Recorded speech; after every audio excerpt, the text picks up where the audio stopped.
let's take a look at the function and anatomy of the lymphatic system or the lymph system. Okay, so the function of the lymph system really here is twofold. So the first one we're not going to spend quite as much time talking about, although I will present a couple of disorders to you. It does help to maintain your body fluid levels, so making sure that fluids stay in the right parts of your body and that we don't have too much fluid inside the blood vessel in particular. We don't want too much water or other fluids inside the arteries. It puts too much strain on the heart and that system, which can cause a breakdown. So this lymph system will help to maintain that. It has a secondary function, which is why we have lumped this together as part of Unit 15, but it also has a part in defending your body against infection. So it has two very different types of controls inside your body.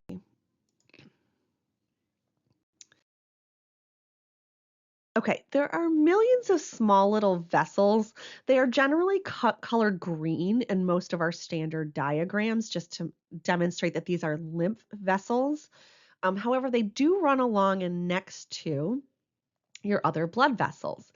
We're not going to name most of them up either. Just recognize that all of these vessels run all over your body, and they do work pretty similarly to capillaries. So if you want to go back and watch our capillary video, right, it works in a very similar fashion to that. And they are extremely small. They run throughout the entire body. You can see an arteriole or a very small artery. You can see a venule or a small vein. Those, again, are referenced in that video that I just mentioned. However, these green ones in the center that kind of intermingle with those and are colored green are part of the lymph system, and they are called lymph capillaries. What they do is they pull any excess fluid out of the blood vessels so that we don't overexert the heart in any way. We also pull some fluids out of the digestive system. We help to pull some fluids out of the cells and the tissues so that we don't become bloated with excess water. It's really just a location for excess fluid to go that won't create damage to other body systems. In with these lymph capillaries, you are going to have a lot of what we call lymph nodes. A lymph node is a small knotted area, or this circular area, and here it's obviously a clip art style picture just meant to demonstrate one in a close-up fashion.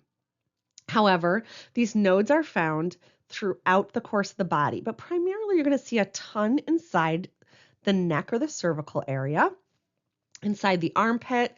You may not notice it, but they certainly are there, inside the abdomen, and down through the groin.